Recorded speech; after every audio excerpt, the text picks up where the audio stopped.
Hello guys. देखिए, आज हम शुरुआत करते हैं इंडियन पॉलिटी की। और इंडियन पॉलिटी के जो आरएस में जितने भी टॉपिक प्री में हैं वो सब यहाँ पे कवर करवाए जाएंगे। तो आप इस चैनल से जुड़ सकते हैं। और सबसे इम्पोर्टेंट बात है कि मैं पूरे के पूरे लक्ष्मीकांत को कवर करवाऊंगा। ठीक है, तो चलिए शुरू करते हैं। इसका पहला टॉपिक है केंद्रीय सूचना आयोग। केंद्रीय सूचना आयोग की स्थापना 2005 में केंद्र सरकार के द्वारा की गई है। ठीक है, इसकी स्थापना सूचना का अधिकार 2005 के माध्यम से की गई। इस प्रकार एक संवैधानिक निकाय नहीं है। तो ये जो स्टेटमेंट है इनका आप थोड़ा ध्यान रखिएगा ना। केंद्रीय सूचना आयोग एक उच्च प्राधिकारी युक्त स्वतंत्र निकाय है। ठीक है, उच्च प्राधिकारी युक्त स्वतंत्र निकाय है जो इसमें दर्ज शिकायतों की जांच करता है एवं उनका निवारण करता है। यह केंद्र सरकार एवं केंद्र शासित प्रदेशों के अधीन कार्यरत कार्यालयों, वित्तीय संस्थाओं और सार्वजनिक क्षेत्रों के उपक्रमों आदि के बारे में शिकायत एवं अपीलों की सुनवाई करता है। ठीक है, इतनी बातें आप समझे। उसके बाद देखिए संरचना, इसकी संरचना क्या होगी ये ध्यान से समझिए। आयोग में आरंभ में गठन के समय 5 आयुक्त थे। ठीक है, जिनमें से एक मुख्य सूचना आयुक्त था। इन सभी की नियुक्ति राष्ट्रपति द्वारा एक समिति की सिफारिश पर की गई। ठीक है, राष्ट्रपति के द्वारा करी गई, जिसमें केंद्र सरकार के रूप में प्रधानमंत्री, ठीक है, लोकसभा में विपक्ष का नेता एवं प्रधानमंत्री द्वारा मनोनीत कैबिनेट मंत्री, ये 3 नाम ध्यान रखिएगा। यानी एक तो थे प्रधानमंत्री, एक लोकसभा में विपक्ष का नेता और एक प्रधानमंत्री द्वारा नामित कैबिनेट मंत्री। ठीक है, इस आयोग का अध्यक्ष एवं सदस्य बनने वाले सदस्यों में सार्वजनिक जीवन का पर्याय का अनुभव होना चाहिए तथा उन्हें विधि, विज्ञान, तकनीकी, सार्वजनिक सेवा, प्रबंधन, पत्रकारिता, जनसंचार एवं प्रशासन आदि का विशिष्ट अनुभव होना चाहिए। उन्हें संसद या किसी राज्य विधानमंडल का सदस्य नहीं होना चाहिए। वे किसी सार्वजनिक दल से संबंधित कोई लाभ का पद धारण नहीं करते हों तथा वे लाभ का व्यापार या उद्यम भी ना करें। ठीक है, इतनी बातें इसमें थोड़ी सी आपने को समझनी होती हैं संरचना से संबंधित। अगला देखो, कार्यालय एवं सेवा करते हैं। देखो, मुख्य सूचना आयुक्त है एवं अन्य आयुक्त ऐसी अवधि जिसमें केंद्र सरकार, ये बात आप बहुत अच्छे से ध्यान रखना कि मुख्य सूचना आयुक्त एवं अन्य आयुक्त ऐसी अवधि जिसे केंद्र सरकार द्वारा निर्धारित की गई है या 65 वर्ष की आयु, दोनों में से जो भी सही रहे, जो भी पहले हो। ठीक है, ध्यान रखिएगा। अब ये देखो, ये चेंज करा गया है। जब लोकसभा में विपक्ष का नेता इस समिति में नहीं होता, मतलब ये किसकी बात कर रहा है, ये संरचना की बात करता है। मतलब ये तीनों मिलकर इसमें केंद्रीय सूचना आयोग का जो ये जो है ना मुख्य सूचना आयोग तो इनकी नियुक्ति करते हैं ना। तो इससे संबंधित है कि जब इसकी संरचना में विपक्ष का नेता इस समिति में नहीं होता तो लोकसभा में विपक्ष के सबसे बड़े दल के नेता को इस समिति का सदस्य मान लिया जाता है। ये ध्यान रखिएगा, ये चेंजेस करा गया बाद में। ठीक है, अगला देखिएगा, एक सेकेंड।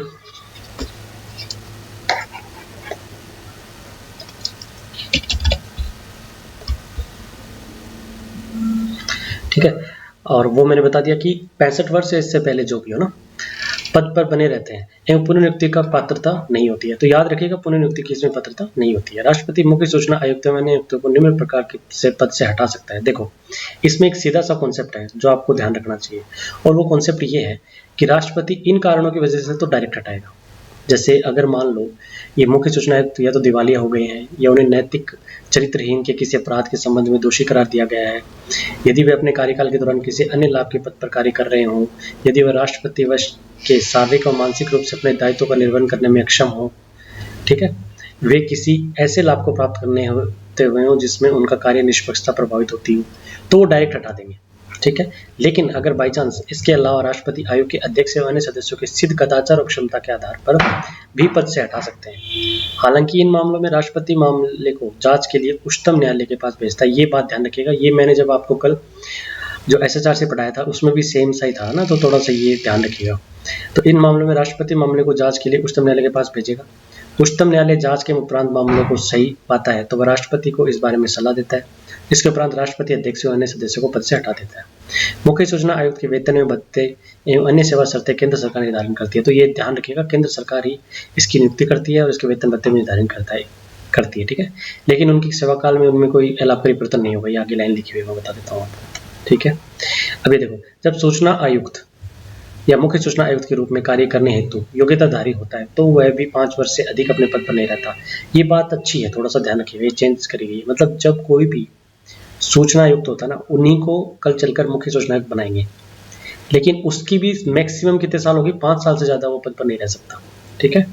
उस अगला है कि उसे दुर्व्यवहार का दोषी माना जाता है। देखो मैंने पीछे बताया था कि राष्ट्रपति पीछे 5 या 6 कारण हैं जिनसे वो डायरेक्ट हटा देता है, लेकिन कदाचार और क्षमता के आधार पर वो क्या करता है, सुप्रीम कोर्ट से जांच करवाता है। लेकिन इसमें एक चेंज करा गया, इसमें दुर्व्यवहार और जोड़ा गया। अगर वो दुर्व्यवहार का दोषी माना जाता है तो वह केंद्र सरकार द्वारा दिए गए किसी अनुबंध या समझौते में इच्छुक या संबंध हो, ऐसे अनुबंध या समझौतों के लाभ में किसी रूप में सम्मिलित हो या सदस्य होने के नाते अन्य इससे कोई लाभ या परिलाभ प्राप्त करे और किसी कंपनी के अन्य सदस्यों के साथ संयुक्त रूप से कोई लाभ या परिबद्ध प्राप्त करे, तो ये दुर्व्यवहार में काउंट होगा। ये ध्यान रखिएगा ना। इस कारण भी वो क्या करवाएगा, आपसे जांच करवाएगा।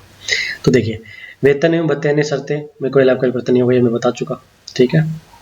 शक्तियां एवं कार्य, यानी केंद्रीय सूचना आयोग के कार्य और शक्तियां कौन कौन सी है वो मोटा मोटा देख लेते हैं। देखो, जन सूचना अधिकारी की नियुक्ति न होने के कारण किसी सूचना को प्रस्तुत करने में असमर्थ रहा हो।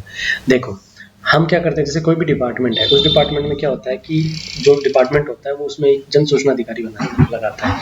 वो अधिकारी क्या करता है कि जो भी जनता के द्वारा जो जानकारी उस डिपार्टमेंट से संबंधित मांगी जाती है ना, तो वो इसकी इन्फॉर्मेशन देता है। तो ये पहली बात होगी। दूसरा ये है कि उसने चाही गई जानकारी देने से मना कर दिया, इस जन सूचना अधिकारी ने जानकारी से मना कर दिया, उसने चाही गई जानकारी निर्धारित समय में प्राप्त नहीं की गई। बिल्कुल, यदि उसे लगता है कि सूचना के एवज में मांगी वासी नहीं है, ठीक है, फीस सही नहीं है, मतलब फीस सही नहीं है, ये ध्यान रखिएगा। यदि उसे लगता है कि उसके द्वारा मांगी गई सूचना अपर्याप्त है, झूठी या भ्रामक है, सूचना प्राप्ति से संबंधित कोई अन्य मामला, ये सब है। यदि किसी ठोस आधार पर कोई मामला प्राप्त होता है तो आयोग ऐसे मामले की जांच का आदेश दे सकता है। ये बात ध्यान रखिएगा, स्वप्रेरणा से।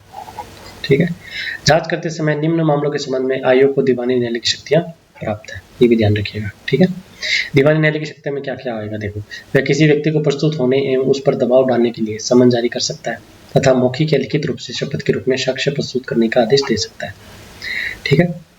किसी दस्तावेज को मंगाना या उसकी जांच करना इसके दायरे में आता है।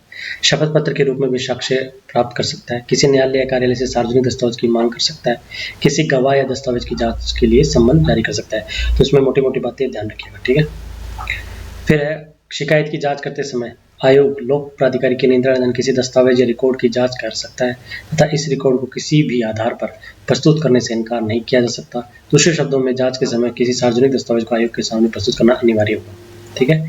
आयोग को वह शक्ति प्राप्त है जो कि वह लोक प्राधिकारी से अपने निर्णयों का अनुपालन सुनिश्चित करे, इसमें सम्मिलित है। किसी विशेष रूप में सूचना तक पहुंच जब कोई भी जन सूचना अधिकारी नहीं है, वहां ऐसे अधिकारी को नियुक्त करने का आदेश भी दे सकता है।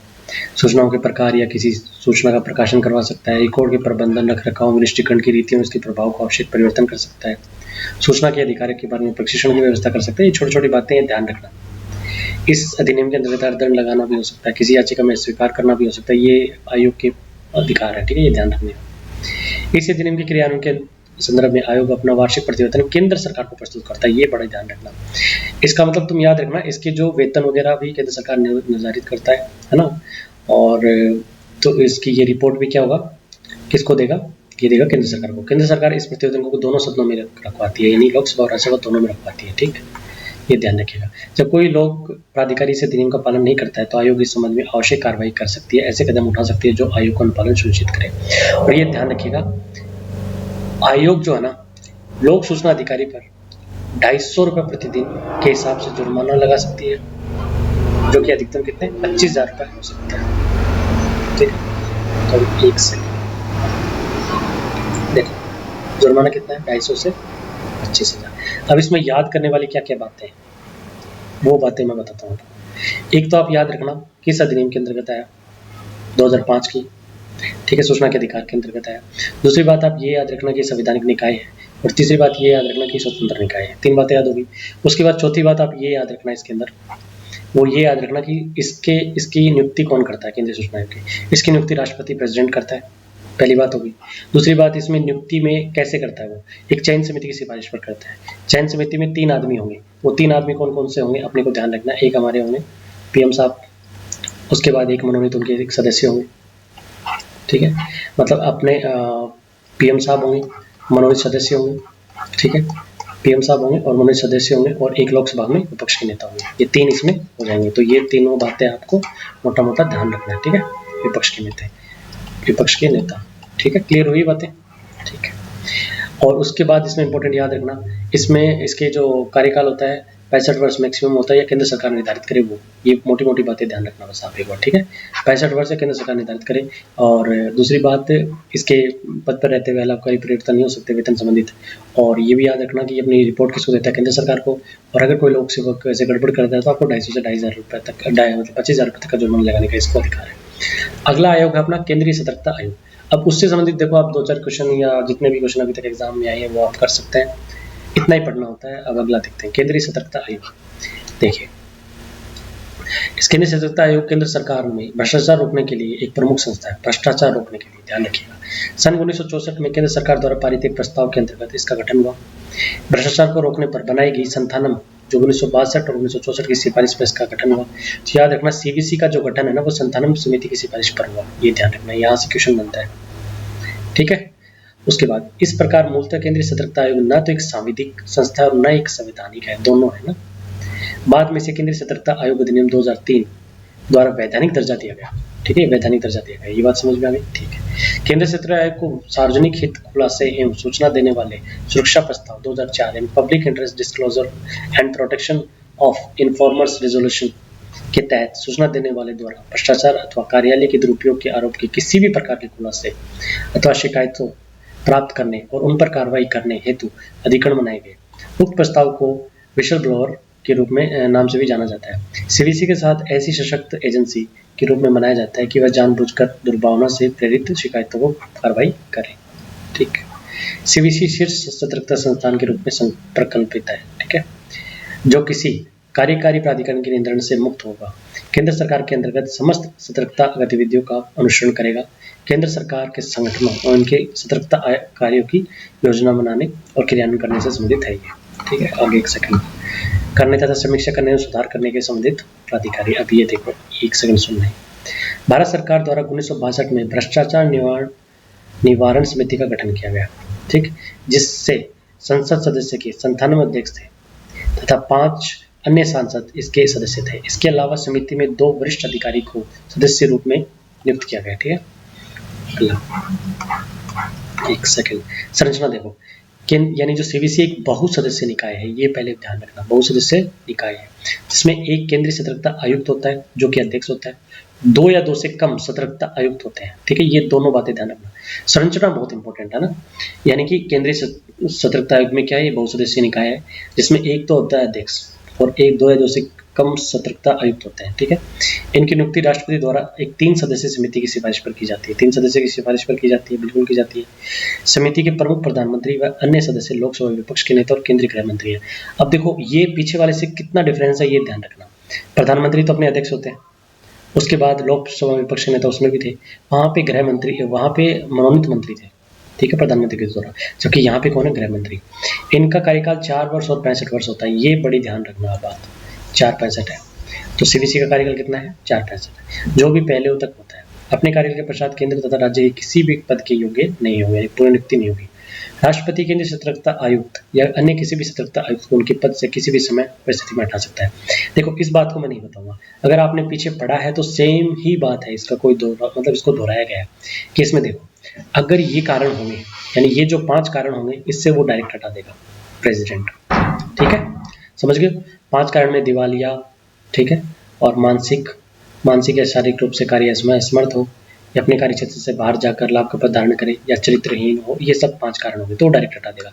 बाई चांस अगर ये कारण नहीं होता है, इसके अलावा उस पर आरोप लगता है ये दुराचार, अक्षमता, ये इस आधार पर, तो उसके लिए वो क्या करेगा, वो उच्चतम सुप्रीम कोर्ट के पास भेजेगा, सुप्रीम कोर्ट इसकी जांच करेगा, और अगर सुप्रीम कोर्ट सही पाता है तो राष्ट्रपति को सलाह देगा कि साहब इनको आप हटा दो, और ठीक है हटा दो, और उसके बाद राष्ट्रपति इन्हें पद से हटा सकते हैं।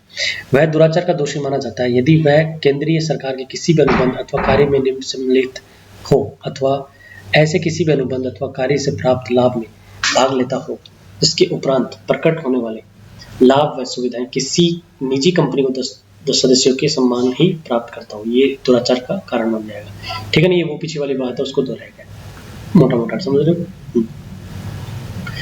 केंद्रीय सतर्कता आयुक्त के वेतन, भत्ते एवं अन्य सेवा शर्तें संघ लोक सेवा आयोग के अध्यक्ष के समान ही होती हैं, ठीक है। और सतर्कता आयुक्त की संघ लोक सेवा आयोग के सदस्यों के समान होती है, परंतु नियुक्ति के उपरांत उनमें किसी प्रकार का अलाभकारी परिवर्तन नहीं होता है। ठीक है, अब देखो थोड़ा संगठन देखो। सीबीसी का अपना सचिवालय होता है। क्या होता है? अपना सचिवालय होता है। मुख्य तकनीकी परीक्षक शाखा तथा विभागीय जांच के लिए आयुक्तों की एक शाखा होगी। ठीक है, पहले हम सचिवालय के बारे में बात करेंगे। सचिवालय में एक सचिव होता है, संयुक्त सचिव गण होते हैं, उप सचिव गण होते हैं, अवर सचिव गण होते हैं, कार्यालय कर्मचारी अधिकारी होते हैं। ठीक है, मुख्य तकनीकी परीक्षक शाखा कौन सी? देखो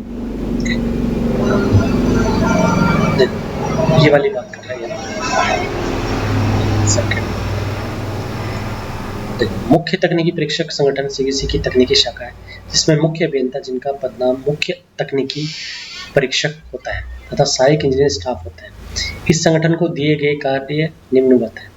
सरकारी संगठनों के निर्माण और कार्यों का सतर्कता दृष्टिकोण से तकनीकी अंकेक्षण, निर्माण कार्यों से संबंधित शिकायतों के विशिष्ट मामलों का अनुसंधान, सीबीआई को उसके लिए ऐसे इंसानों को मदद करना जो कि तकनीकी मामलों में संबंधित दिल्ली की स्थिति संपत्तियों का मूल्यांकन कर सके। ये इसके काम है। ठीक है, मुख्य तकनीकी शाखा, मुख्य तकनीकी शाखा। ठीक है, अब देखो एक सेकंड और।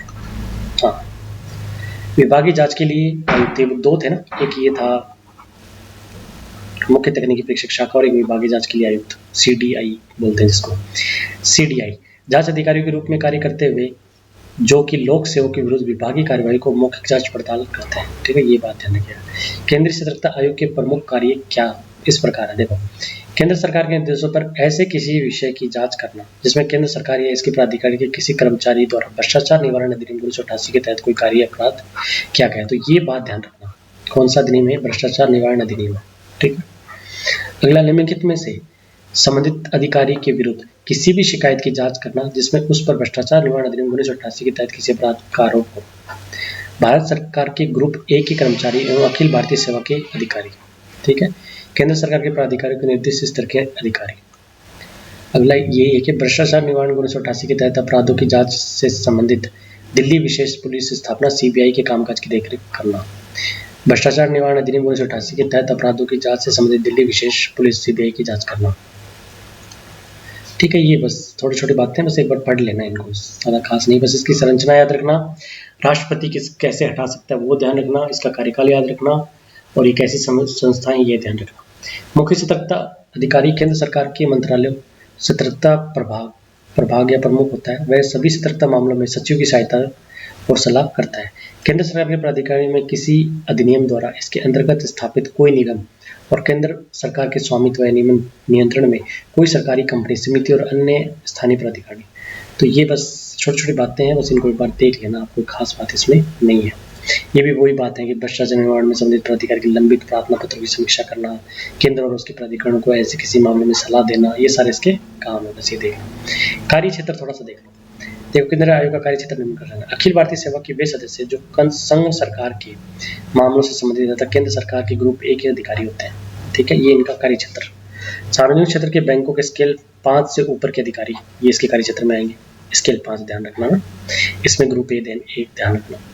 Reserve bank of India, NABARD, SIDBI की ग्रेड डी और इससे ऊपर के अधिकारी।